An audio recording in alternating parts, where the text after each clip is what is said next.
కొన్ని మ్యారేజ్ బ్యూరోల నిర్వాహకులు వారికి కొంత డబ్బు ఇచ్చి పెళ్లిళ్లు చేసుకొని మోసాలు చేసేలా కొంతమంది అమ్మాయిలను ప్రోత్సహిస్తున్నారు. వారు ఆర్థిక పరిస్థితి బాగలేక కొందరు విలాస జీవితంకు అలవాటు పడి మరికొందరు అమ్మాయిలు పవిత్ర వివాహ బంధాన్ని ఎదురుకట్నం పేరుతో మోసాలకు పాల్పడుతున్నారు.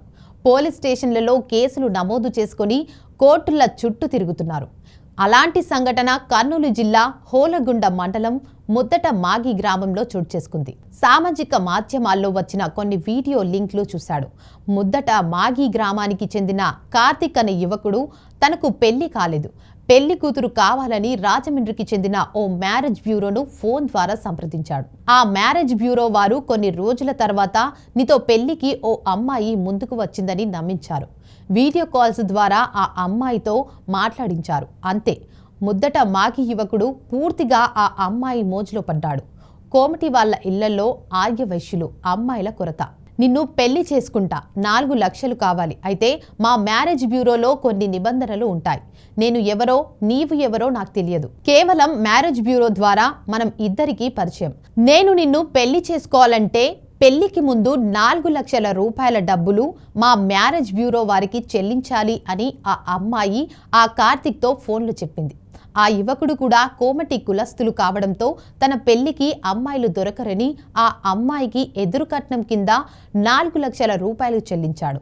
డబ్బు చెల్లింపు తర్వాత పెళ్లి యువతి కోరినట్లుగానే ముద్దట మాకి యువకుడు ఆ మ్యారేజ్ బ్యూరో వారికి 4 లక్షల రూపాయల నగదు చెల్లింపు చేశాడు. వారు పెళ్లికి ఒక తేదీని కూడా ఖరారు చేశారు. మంత్రాలయంలో పెళ్లి వేడుక కూడా ముగిసింది. ఇద్దరు కలిసి 20 రోజులు సంసార జీవితం గడిపారు. ఆ తర్వాత ఉన్నట్టుండి రాజమండ్రికి వెళ్లి వస్తానని చెప్పి వెళ్ళింది. అప్పటి నుంచి ఫోన్ లిఫ్ట్ చేయడం లేదు. 3 రోజుల తర్వాత సెల్ ఫోన్ కూడా పనిచేయలేదు. దీంతో కార్తిక్కి అనుమానం కలిగింది. ఆ అమ్మాయి సెల్ ఫోన్ నెంబర్తో పాటు ఆమెతో వచ్చిన ఇద్దరి సెల్ ఫోన్ నంబర్లు అందుబాటులో లేనట్లు గమనించారు. వెంటనే కార్తిక్ హోలగుండ పోలీసులకు ఫిర్యాదు చేశారు. వారి సెల్ ఫోన్ నంబర్లను సాంకేతిక పరిజ్ఞానంతో పోలీసులు ఛేదించారు. రాజమండ్రికి వెళ్లి వారిని హోలగుందకు తీసుకొని వచ్చి చీటింగ్ కేసు నమోదు చేశారు. డబ్బు కోసం మోసం పేరుతో పవిత్ర వివాహ బంధాన్ని ఇలా వాడుకోవడం మంచిది కాదని పోలీసులు ఆ అమ్మాయిని ఆమె తరపున స్టేషన్కు తీసుకొచ్చిన ఇద్దరికి పోలీసులు కౌన్సిలింగ్ ఇచ్చి చీటింగ్ కేసు నమోదు చేసి పంపారు. అయితే కేసు నమోదుతో పోలీసులు కొంత మొత్తం తీసుకున్నట్లు ఆరోపణలు వచ్చాయి.